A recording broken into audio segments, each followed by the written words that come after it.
আসসালামু আলাইকুম এভরিওয়ান, আশা করি সকলে ভালো আছেন আর সকলের দোয়াতে আলহামদুলিল্লাহ আমিও ভালো আছি। তো টেক ট্যালেন্ট চ্যানেলে আপনাকে স্বাগতম। আর আজকের ভিডিওর টপিকটা হচ্ছে এআই দিয়ে কিভাবে আপনি আপনার ভিডিওর ব্যাকগ্রাউন্ডের মানে অপ্রয়োজনীয় কোনো কিছু রিমুভ করবেন জাস্ট ওয়ান ক্লিক। আমরা অনেক সময় অনেক জায়গায় ফটো তুলি, ফটোতে অনিচ্ছা সত্ত্বেও অনেক ধরনের মানুষ চলে আসে বা অনেক কিছু চলে আসে। তো আমরা এগুলো রিমুভ করবো কিভাবে এআই দিয়ে, সেইটাই আমি আজকে ভিডিওতে দেখাবো। তো চলুন ভিডিওটা শুরু করি।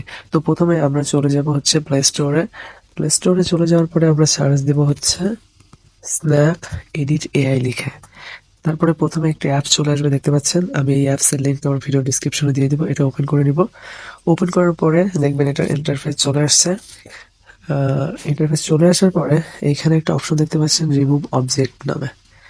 এই যে একটা অপশন দেখতে পাচ্ছেন রিমুভ অবজেক্ট, আমি আজকে আপনাদের এটা টিউটোরিয়াল দেখাবো। নিচে আরো টুলস আছে, আপনি চাইলে এগুলো ট্রাই করতে পারেন। তো আমি এগুলো ট্রাই করছি না, আজকে যেটা ভিডিওর টপিক সেটাই দেখাচ্ছি। সো আমি রিমুভ অবজেক্টে ক্লিক করলাম। এখানে করার পরে আমি একটা ফটো সিলেক্ট করে নিচ্ছি। এটা এটা যেহেতু একটি ফ্রি সফটওয়্যার, অ্যাড দেখতে হবে, কিছু করার নেই।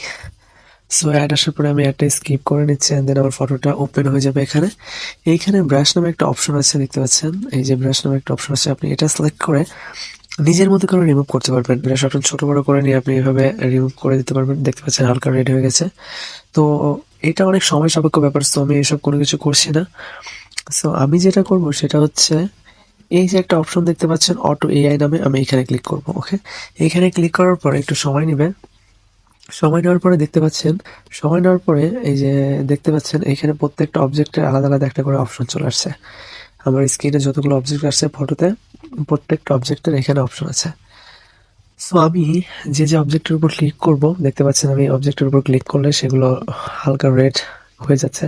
তো যেগুলো রেড হয়ে যাচ্ছে মূলত এগুলো রিমুভ হয়ে যাবে। আমি যেগুলো রিমুভ করছি সেগুলো রেড করে দিচ্ছি, আর এই দুইটা উইদাউট রেড রাখছি। ওকে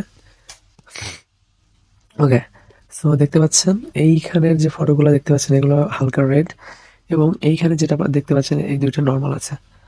আমি এবার যদি রিমুভ অপশনটাতে ক্লিক করি, কিছুটা সময় নেবে, যেহেতু এটা অনলাইন বেসিস, তো সময় তো একটু নেবে। এবার দেখতে পাচ্ছেন ওয়াও, আমাদের কিন্তু অবজেক্ট, এখানে যে অবজেক্টগুলো ছিল সেগুলো সব রিমুভ হয়ে গেছে। ওকে, এবার আমরা কি করব, এই যে এখানে একটা সেভ অপশন আছে। এখানে আমি একটা জিনিস বলে দিতে চাই যে এইখানে আপনার একদিনে কয়টা ফটো আপনি এডিট করতে পারবেন সেটার নাম্বার এইখানে দেওয়া থাকে। আমার এখানে 3 ছিল, এখন বর্তমান 2 আছে। আমি সেভ অপশনে ক্লিক করলাম। ক্লিক করার পরে এখানে একটা অপশন দেখতে পাচ্ছেন বেস্ট কোয়ালিটি, এটা প্রো, মানে এটা হচ্ছে প্রিমিয়াম, টাকা দিয়ে কিনতে হবে। বাট এর নিচে হাই কোয়ালিটি একটা অপশন আছে, দেখতে পাচ্ছেন, এটা ফ্রি। তো এইটা এখানে ক্লিক করলে একটা অ্যাড শো করবে, দেন আমাদের ফটোটা সিলেক্ট হয়ে যাবে। একটা চলে আসছে এবং একটা 30 সেকেন্ড টাইম লাগছে, আমি এটা স্কিপ করে দেবো ভিডিওতে। ওকে, আমাদের অ্যাড হয়ে গেছে, অ্যাড গ্রান্টেড। তো আমরা ক্রস করে দিচ্ছি। ওকে, আমাদের ফটোটা অলরেডি সেভ হয়ে গেছে। আমরা হোম বাটনে ক্লিক করছি। বাটনে ক্লিক করার পরে অ্যাপসের ইন্টারফেসে চলে আসবো আমরা। এবার আমি আপনাদেরকে আমার গ্যালারিতে গিয়ে ফটোটা দেখাচ্ছি, তাহলে বুঝতে পারবেন। এই যে এইখানে দেখতে পাচ্ছেন, এইটা হচ্ছে আমি এআই দিয়ে ব্যাকগ্রাউন্ড রিমুভ করার পরে, এবং এইটা হচ্ছে আমার ব্যাকগ্রাউন্ড রিমুভ করার আগে। ভিডিওটা যদি মনে হয় যে আপনার জন্য উপকারী, তাহলে অবশ্যই চ্যানেলটা সাবস্ক্রাইব করে ভিডিওতে একটা লাইক দিয়ে কমেন্ট করে দিবেন। যদি কোনো অসুবিধা হয় বুঝতে, আমি পরবর্তীতে আপনার প্রবলেমটা ক্লিয়ার করে দেবো। সবাই ভালো থাকবেন, সুস্থ থাকবেন, এবং টেক ট্যালেন্ট সাবস্ক্রাইব করে টেক ট্যালেন্ট চ্যানেলের সঙ্গেই থাকবেন। আল্লাহ হাফেজ, দেখা হবে পরবর্তী ভিডিওতে।